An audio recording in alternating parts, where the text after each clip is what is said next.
सर्वप्रथम जम्मू कश्मीर के कठुआ में भारत की सेना के वाहन पर आतंकी हमले की जो अत्यंत दुखदायी खबर आई है, इस दुखदायी खबर से अभी जब जो सारी डिटेल्स जैसे सामने आई हैं कि हमारे 5 हमारे सैनिक शहीद हुए हैं, 5 और को गंभीर चोटें आई हैं। सबसे पहले मातृभूमि के लिए अपना सर्वोत्तम बलिदान देने पर हम अपने शहीदों को नमन करते हैं, भावपूर्ण श्रद्धांजलि अर्पित करते हैं और सभी शहीद परिवारों के प्रति हम संवेदना व्यक्त करते हुए ये कहना चाहते हैं कि न सिर्फ भारतीय राष्ट्रीय कांग्रेस बल्कि प्रत्येक भारतवासी शहीद परिवारों के साथ इस दुख की घड़ी में। हमारी सेना पर ये कायरतापूर्ण हमला अत्यंत निंदनीय है और चिंता की बात यह है कि 1 महीने के अंदर 5वां आतंकी हमला ये हुआ है। आपने देखा किस रूप से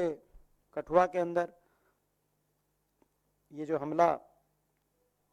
हुआ है, बिल्कुल इसी रूप से आपको याद होगा दिसंबर 2023 में राजौरी में भी हमारे 4 शहीद हुए थे, वहां भी ऐसा हमला हुआ था। आपको याद होगा कुलगाम में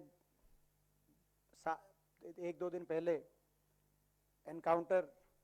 भी हुआ, जहां 6 आतंकियों के साथ साथ 2 हमारे शहीद भी हुए। और आपको याद होगा 26 जून को भी इसी तरीके से डोडा के अंदर एनकाउंटर की एक घटना सामने आई। और 9 जून को जब प्रधानमंत्री जी की शपथ ग्रहण समारोह था उस दिन भी आपको याद होगा कि एक हमारी वैष्णो देवी जाते हुए एक बस के ऊपर एक इसी प्रकार से दुस्साहसपूर्ण हमला किया गया। तो ये लगातार हो रहे हमलों पर भारतीय राष्ट्रीय कांग्रेस गंभीर चिंता व्यक्त करती है।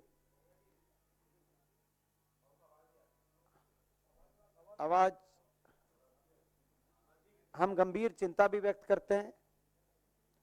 और हम चिंता के साथ साथ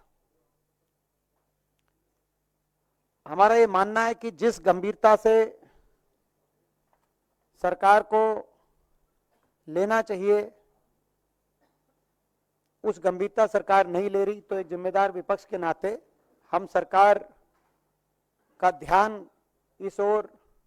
खींचना चाहते हैं, आग्रह करना चाहते हैं इसको सरकार पूर्णतः गंभीरता से ले और सभी देशवासी और एक जिम्मेदार विपक्ष के रूप से भारतीय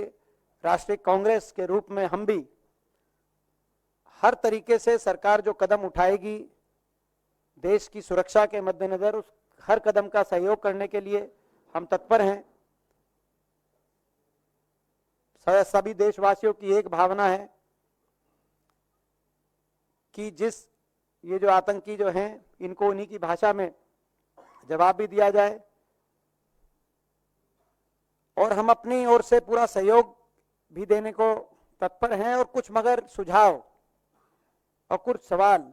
एक जिम्मेदार विपक्ष के रूप में हम सरकार के संज्ञान में सरकार के समक्ष हम रखने चाहते हैं। हमारा ये मानना है, जैसे कि राहुल जी ने जो कहा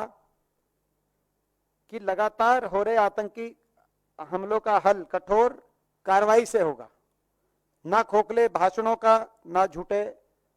ना खोखले भाषणों से और ना झूठे वादों से। आज उनका ये वक्तव्य आया है अनकोट। तो जो राहुल जी ने जो कहा, ये हमारा जो स्टैंड है वो आपको इससे इस बात से समझ में आता है।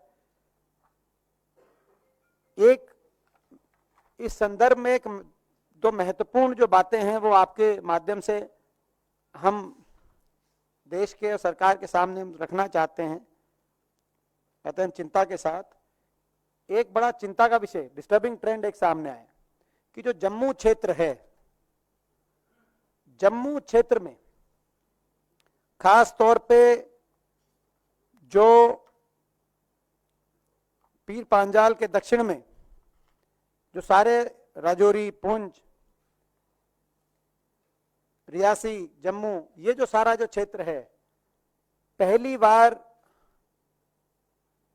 ऐसा दिखाई देता है कि आतंकवादियों ने इस क्षेत्र को अपनी एक्टिविटी का केंद्र बनाया है। लगातार इस क्षेत्र में ये जो सारे घटनाक्रम हो रही है, जो सारे ये इतने इंसिडेंट्स हुए हैं, लगातार इस क्षेत्र के अंदर आ रहे हैं। और डेटा ये इंडिकेट करता है, जैसे कि आज तक की खबर आई है, कि जम्मू क्षेत्र में जनवरी 2023 के बाद आतंकवादी घटनाओं में नागरिकों और शहीद हुए सुरक्षा बलों के जवानों की संख्या लगभग दुगनी हुई है। यानी जनवरी 1, 2023 और जून 2024 में जहां एक और 42 सिविलियन सिक्योरिटी फोर्सेस की कैजुअलिटीज हुई थी, इससे पिछले पीरियड में 24 हुई थी। तो जम्मू क्षेत्र में पहली बार ऐसा दिखाई दे रहा है कि जो आतंकवादी एक्टिविटीज हैं उसका जो केंद्र है वो अब कश्मीर वैली से जम्मू में शिफ्ट हो गया। Indian national Congress expresses deep concern about this disturbing trend that Jammu is emerging as the new center for the terrorist activity in Jammu and Kashmir. और इतना ही नहीं, ओवरऑल भी अगर हम देखें तो साउथ एशियन टेररिज्म पोर्टल के अनुसार जो आंकड़े, वहां से जो आंकड़े आपको पता चल सकते हैं कि जो टेररिस्ट एक्टिविटी जो हमारे पूरे क्षेत्र के अंदर हुई है, उसके अनुसार दक्षिण एशियाई आतंकवाद पोर्टल के अनुसार जो कुल हताहत हैं उनके प्रतिशत में मारे गए नागरिक और सुरक्षाकर्मी अब उसी स्तर पे पहुंचे हैं जो 20 साल पहले एनडीए 1 के समय 2004 में, जबकि यूपीए के वर्षों में और उसके बाद पिछले कुछ वर्षों में इसमें काफी कमी आई थी। ये रेशो बेसिकली जो मैं रेशो कह रहा हूं वो civilian and security forces accounted for 48% of casualties in terrorist attacks, rest being terrorist. उसकी जो रेशो है उसमें कितने हमारे शहीद हुए, कितने सिविलियन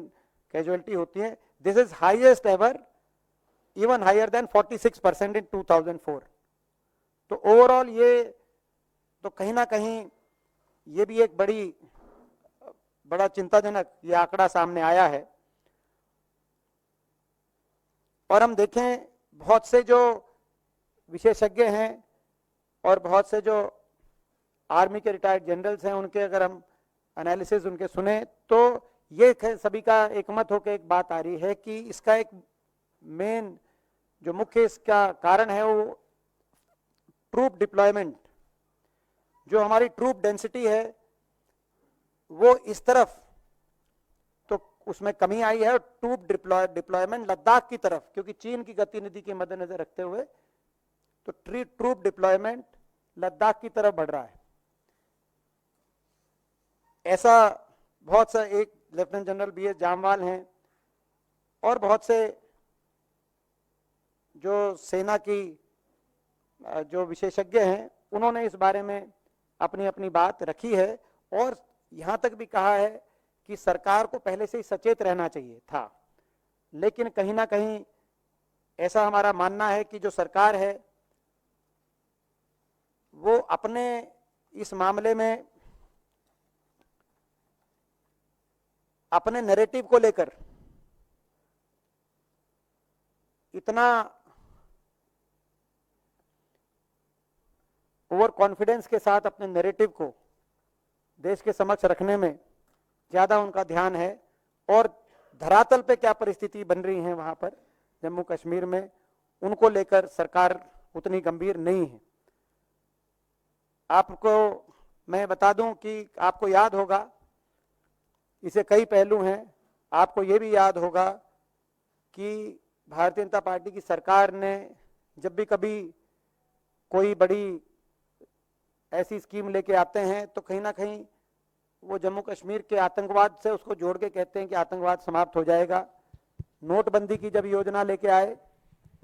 तब भी ये कहा कि आतंकवाद का सफाया हो जाएगा काले धन के साथ। जब विशेष दर्जे का राज्य का अधिनियम हटाने का कार्य हुआ और जम्मू कश्मीर को 2 हिस्सों में बाइफर्केशन करने की बात आई, तब भी कहा कहीं आतंकवाद का सफाया हो जाएगा।